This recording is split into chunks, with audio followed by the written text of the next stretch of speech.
करूं? नमस्कार, मेरा नाम राजू।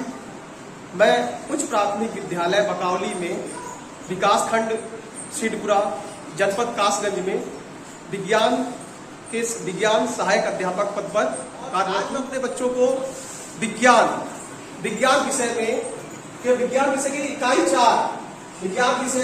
इकाई 4 पास पड़ोस में होने वाले परिवर्तन में भौतिक और रासायनिक परिवर्तन के बारे में बच्चों को बताऊंगा।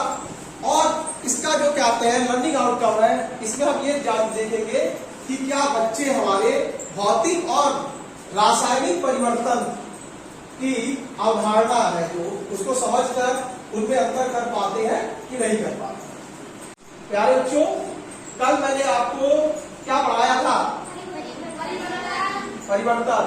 और ये हमारी जो है हमारी इकाई कितनी है? ये 4। पाठ का क्या नाम है? पास पड़ोस में होने वाले परिवर्तन। कल मैंने आप लोगों को परिवर्तन के बारे में कक्षा में पढ़ाया था। आप ये बताइए कि कहते हैं परिवर्तन क्या है? परिवर्तन किसे कहते हैं? तो देखो एक बार दोबारा समझ लो। कल जो मैंने आपको बताया था दोबारा बता रहा हूं। वस्तु की अवस्था, आकार, रंग, स्वाद एवं गंध तथा प्रकृति में निरंतर होने वाले बदलाव को परिवर्तन कहते हैं। ठीक है बेटा? जैसे मान लो ये हमारा किसका फल है? ये बेल का फल है ना। अब ये पहले कैसा था रंग में? हरा था ना। अभी कैसा हो गया है? पीला हो गया है। तो देखो परिवर्तन इसमें भी क्या हुआ? परिवर्तन हुआ है। ये छोटे से बड़ा हुआ। अब देखो जो परिवर्तन की हमारी जो परिभाषा है उसमें आप देखो आकार, वस्तु की अवस्था, ये देखो ठोस में है, ठोस अवस्था में आकार पहले छोटा था, धीरे धीरे बड़ा हो गया, इस आकार का हो गया। रंग पहले इसका कैसा था? हरा, अब कैसा हो रहा है? पीला। स्वाद, पहले अगर इसको कभी किसी बच्चे ने बचपन में तोड़ा होगा, आप लोगों ने तोड़ा होगा किसी ने, तो कैसा कोई स्वाद नहीं होता जब कच्चा होता है। लेकिन अब इसको अगर मैं तोड़ के खाएंगे, आप खाएंगे तोड़कर, तो कैसा होगा? ये मीठा है ना। और स्वाद कैसा होगा इसका? मीठा। और गंध, अब इसमें देखो खुशबू आती है। जब कच्चा होता खुशबू नहीं आती है। अब इसको मैं अगर सूंघ के देखूंगा तो इसमें खुशबू आएगी। तो गंध तथा प्रकृति में निरंतर है ना। इसके अलावा जो भी हमारे आसपास परिवर्तन होते रहते हैं, जैसे मौसम बदलता है, गर्मी आती है, वर्षा ऋतु आती है, फिर शीत ऋतु आती है, तो ये सब काफी परिवर्तन होते हैं। तो ये जितने सारे परिवर्तन होते हैं, इसी बदलाव को हम लोग क्या कहते हैं? परिवर्तन कहते हैं। जो बदलाव होते हैं हमारे आसपास उसको हम क्या कहते हैं? परिवर्तन। कल मैंने आप लोगों को कहते हैं परिवर्तन के बारे में बताया था। आप भी जानते हैं परिवर्तन कल मैं बताया था। परिवर्तन कितने प्रकार के होते हैं? 8 प्रकार के। कौन से 8 प्रकार के होते हैं? कोई बच्चा बताएगा? मंद एवं तीव्र परिवर्तन और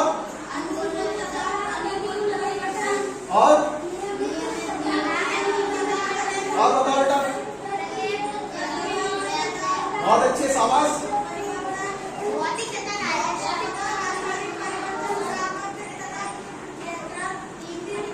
प्राकृतिक तथा कृत्रिम परिवर्तन, शाबाश। और जैविक तथा जैविक परिवर्तन। आज मैं आप लोगों को भौतिक और रासायनिक परिवर्तन के बारे में बताऊंगा, है ना। आज हम लोग क्या बताऊंगा? भौतिक और रासायनिक परिवर्तन के बारे में। तो देखो बच्चों, भौतिक परिवर्तन वह परिवर्तन होता है जिसमें क्या कहते हैं, केवल उसमें क्या है? कोई नया पदार्थ नहीं बनता है ना। भौतिक परिवर्तन वह परिवर्तन होता है जिसमें कोई नया पदार्थ नहीं बनता है ना।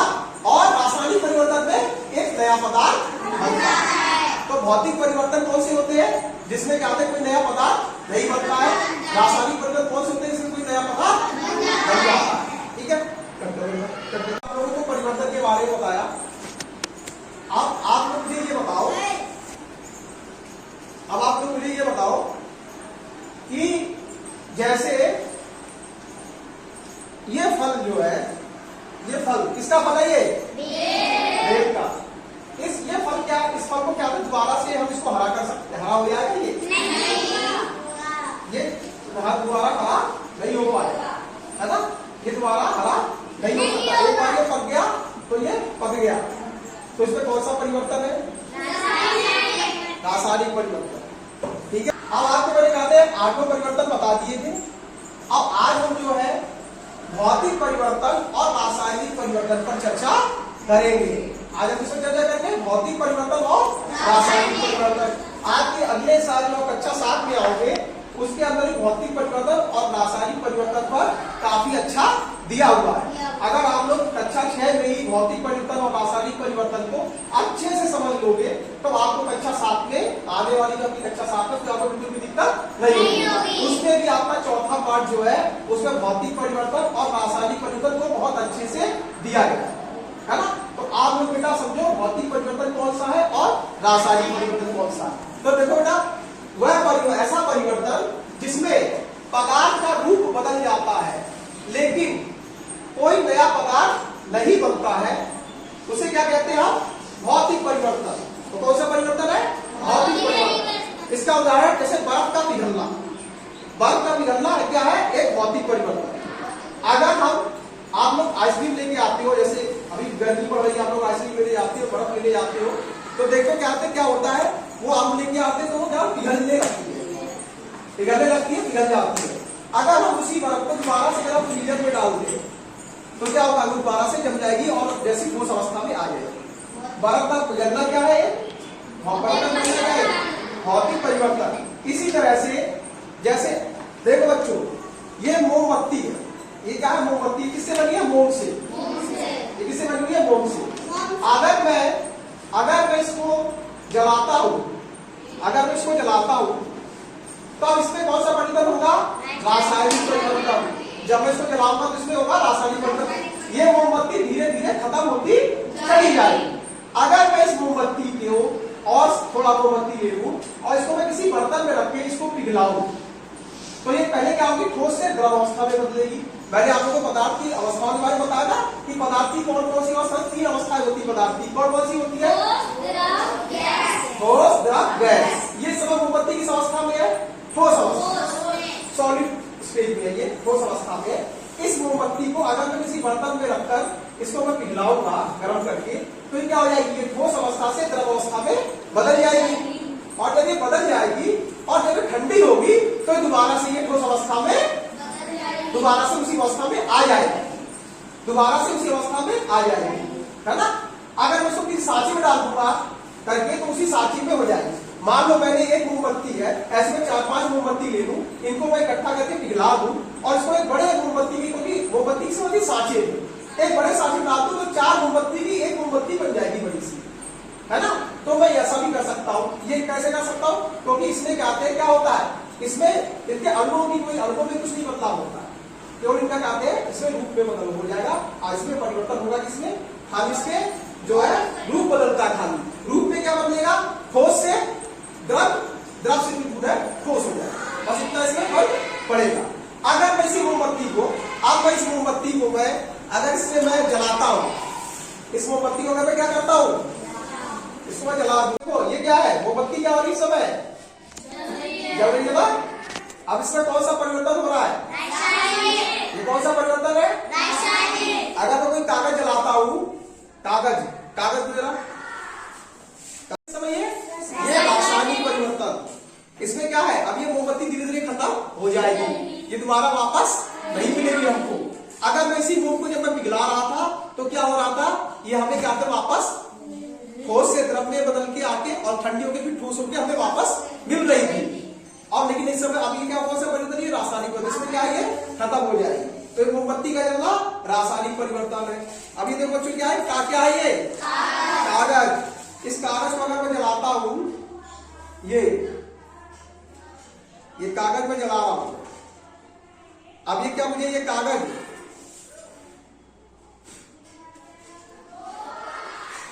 जैसे जल रहा है ये अभी क्या कोई बच्चा मुझे वापस कर सकता है नहीं। ये एक बार जल गया अब हमें क्या मिलेगा इसके अंदर अब इसमें क्या मिलेगा बच्चों में राख। इससे नया पदार्थ बनेगा कैसा बनेगा वो राख कालिक बनेगी। इससे क्या बनेगी अब कालिक। ये क्या होगा ये कागज हमारा जल गया और हमें क्या प्राप्त होगा इसलिए राख कालिक। अब इसको क्या कोई बच्चा ऐसा है जिसको दोबारा से कहता कागज में बदल दे तो जो चीज वापस नहीं बदलती है। तो देखो बेटा ऐसा ऐसा परिवर्तन जिसमें एक या एक से अधिक नया पदार्थ बनता है। ठीक है बेटा, रासायनिक परिवर्तन में समझो, ऐसा परिवर्तन जिसमें एक या एक से अधिक नया पदार्थ बनता है रासायनिक परिवर्तन कहलाता है। उदाहरण, कागज का जलना।